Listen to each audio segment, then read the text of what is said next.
కడపలో జరిగిన వైసీపీ కార్యకర్త పెద్ద దస్తగిరి హత్య కేసులో పోలీసుల వైఫల్యం పూర్తిగా కనబడుతుందని కడప మాజీ మేయర్ పాక సురేష్ మండిపడ్డారు.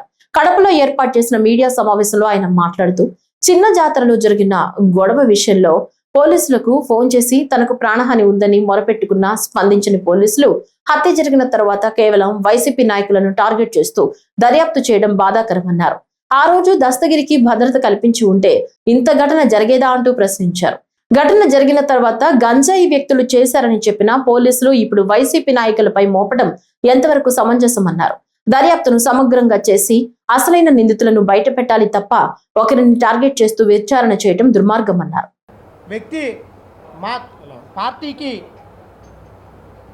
లాయల్గా ఉన్న వ్యక్తి, నిత్యం పార్టీ ఆఫీస్లో ఉంటూ అందరితో కూడా మంచి ప్రవర్తన కలిగిన వ్యక్తి. అటువంటి వ్యక్తిని చంపడం అనేది దారుణమైన విషయం.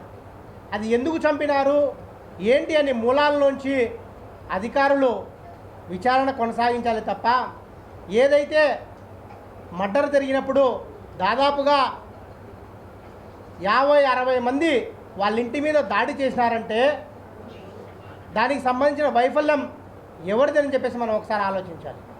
పోలీసులు అక్కడికి వచ్చిన తర్వాత కూడా అక్కడ ఉన్నటువంటి వ్యక్తి మాకు ఏదైతే రక్షణ కల్పించమని చెప్పేసి మిమ్మల్ని వాళ్ళు అంతమంది దాదాపుగా 40-50 మంది వచ్చి మా మీద దాడి చేస్తున్నారు, మేము బయటికి పోవాలంటే భయం ఉందంటే పోలీసులు కనీసం వాళ్ళకి రక్షణ కల్పించకుండా వాళ్ళు గంజాయి తాగి ఉండారులే వాళ్ళని వదిలేయండి మీరు రిమ్స్కి వెళ్ళండి అని చెప్పేసి చెప్పిన పోలీసులు.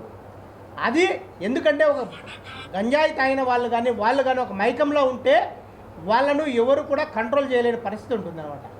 ఆ విధంగా జరిగిన ఇన్సిడెంట్ని తీసుకొని మీరు జరిగిన వారం రోజులు కూడా ఒక కోణంలో విచారణ చేసి ఎప్పుడైతే మీరు విజయవాడలో ఉన్నటువంటి తెలుగుదేశం పార్టీ పెద్దలు ఏవైతే రాబోయే ఎన్నికలు ఈ లోకల్ బాడీ ఎన్నికలు జరుగుతున్నాయి, ఇక్కడ కడపలో మనం వైఎస్ఆర్ కాంగ్రెస్ పార్టీని ఎదుర్కోవాలంటే ఎదుర్కోలేము అని చెప్పేసి ఈ హత్యలో గంజాయి విపరీతంగా కడపలో అయితేనేమి రాష్ట్రంలో అయితేనేమి విచ్చలవిడిగా ఉంది, ఇవన్నీ కూడా కూటమి ప్రభుత్వానికి మనకు చెడ్డపేరు తెస్తాయనే ఉద్దేశంతో ఏదో ఇతను చేసిన లావాదేవీలను పూచిగా చూపించి ఏవైతే జరిగిన ఈ లావాదేవీల ద్వారా వీళ్ళను మర్డర్ చేసినారని చెప్పేసి ఒక కోణాన్ని వాళ్ళు అక్కడ రచించి దాన్ని పత్రికలకు లీకులు ఇచ్చి పత్రికల్లో వచ్చిన కథనాలను తీసుకుని అధికారులు ఇన్వెస్టిగేట్ చేయడం అనేది చాలా బాధాకరమైన విషయం.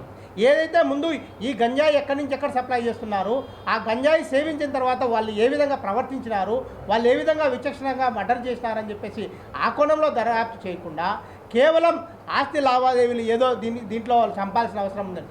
ఆస్తి లావాదేవీలు చంపాల్సిన అవసరం ఉంటే వాళ్ళ పేరుతో డాక్యుమెంట్లు ఎందుకు పెట్టాల్సిన అవసరం ఉంటుంది? అంత వాళ్ళ మధ్య గొడవలు ఉంటే కనీసం మా నాయకుల దృష్టికో మా దృష్టికో నిత్యం మేము ఆయనకు అందుబాటులో ఉంటాం, ఒక్కరోజు కూడా మా మధ్య ఆస్తి లావాదేవీలు ఉండన్న విషయం కూడా ఆయన తెలపలేని విషయం.